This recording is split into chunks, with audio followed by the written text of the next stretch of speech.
Problema 1S do conjunto de exercícios propostos para a Unidade Curricular de Análise de Estruturas Isostáticas. Considere-se a estrutura tridimensional, representada na figura, para a qual se pretende determinar a estatia exterior, interior e global. Estruturas tridimensionais. Importa terem atenção que neste tipo de estruturas são 6 as forças de ligação interiores, 3 forças e 3 momentos entre os diferentes elementos da estrutura. São 6 as equações de equilíbrio por elemento e global. E as rótulas libertam 3 momentos, possibilitando apenas a transmissão de forças, havendo ainda que retirar 1 grau de liberdade por cada barra biarticulada, já que não é possível mobilizar a sua torção. A estatia exterior. A estrutura apresenta num dos cantos um apoio fixo, 3 reações, e outro apoio fixo no canto oposto, outras 3 reações, e 2 encastramentos, mais 6 reações. Tal conduz a um total de 18 reações, sendo 6 as equações de equilíbrio, então a estrutura é classificada de exteriormente hiperstática de 12º grau. Estatia interior. Para a análise da estatia interior é necessário compreender as partes isostáticas em que a estrutura se encontra decomposta, o que possibilita o cálculo do número de equações, avaliar o número de ligações necessárias para unir as diferentes subestruturas, eliminando 1 grau de liberdade por cada barra biarticulada. Esta é a metodologia usual adotada em estruturas bidimensionais e que vamos ver aqui que em casos tridimensionais a complexidade sobe consideravelmente. Portanto, à semelhança dos problemas bidimensionais, é necessário desconstruir a estrutura em elementos ou subestruturas isostáticas. Como se pode verificar, esta estrutura é decomponível em 1, 2, 3, 4, em que aqui foi considerado logo uma parcela com 2 elementos, 5, 6, 7, mais um elemento que tem logo 2, 8, 9 e 10, e portanto 10 parcelas que poderão ser agora acopladas por forma à análise da estatia. Estas 10 subestruturas correspondem a 10 menos 1, ou seja, 9 vezes 6, 54 equações ao total envolvidas. Relativamente à análise das ligações, importa terem atenção que em estruturas tridimensionais às ligações rotuladas entre subestruturas estão associadas 3 forças de ligação e às ligações de continuidade 6 forças de ligação.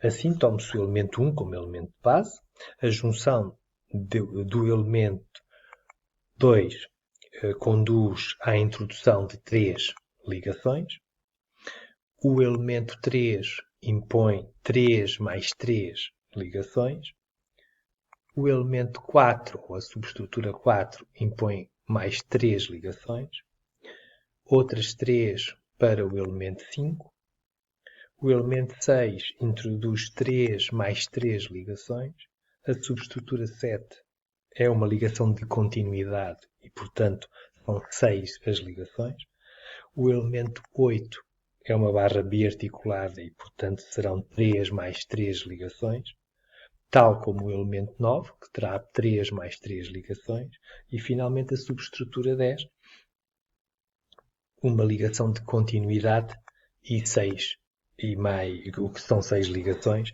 e outra rotulada mais 3 ligações. Portanto, ao total, são 12 ligações rotuladas e 2 de continuidade, o que dá 12 vezes 3 mais 2 vezes 6, um total de 36 mais 12, ou seja, de 48 ligações introduzidas.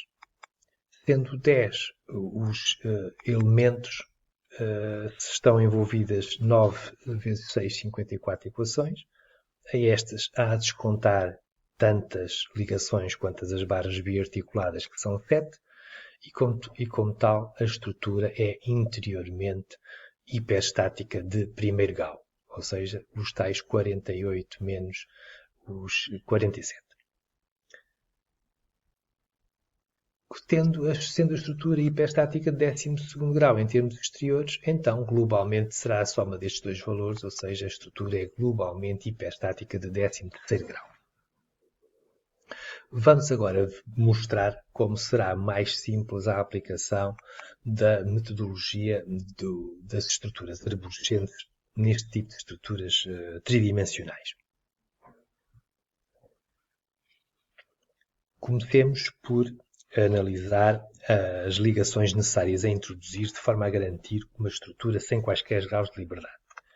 Assim, é necessário introduzir 3 ligações no apoio fixo, frontal, outras 3 no apoio traseiro, mais 3 por cada ligação rotulada, o que são a um total, portanto, de cada uma destas rótulas 10, 11, 12, 13 e 14, portanto, além dos 2 apoios temos mais 12 ligações rotuladas, o que dá um total de 14 ligações rotuladas, sendo 7 as barras biarticuladas, o total de equações ou de ligações introduzidas são 14 vezes 3 menos 7, ou seja, 35 ligações.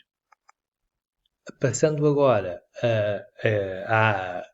à parte da criação de estruturas arborescentes, é necessário introduzir cortes por forma a criar tantas estruturas isostáticas quanto os apoios, tendo a noção que cada ligação cortada está associada à libertação de 6 esforços. Então, para libertar o pilar A, é necessário proceder a 1, 2, 3, 4, 5 cortes, e, portanto, estes 5 cortes isolaram a subestrutura agarrada ao pilar A, introduzir mais 1, 2 cortes para isolar o pilar B, mais um corte para finalmente separar o pilar C do D. E com isto tudo, introduziram-se 8 cortes, sendo que cada corte corresponde ao corte de 6 ligações, tal conduz a um total de 48 ligações cortadas. Então, e olhando para as subestruturas que foram obtidas com os cortes introduzidos, apresento-as aqui um pouco só para mostrar que elas estão, digamos assim, são arborescentes, não tendo nenhum elemento fechado. E, portanto, são 8 as ligações cortadas, o que dá 48 ligações. Foram introduzidas 35 ligações. Este balanço, 48 menos 35, dá 13, ou seja, a estrutura é globalmente hiperstática de 13º grau, tal qual como tínhamos concluído pelo processo tradicional, sendo exteriormente hiperstática de 12º grau, a estrutura resulta interiormente hiperstática de 1º grau.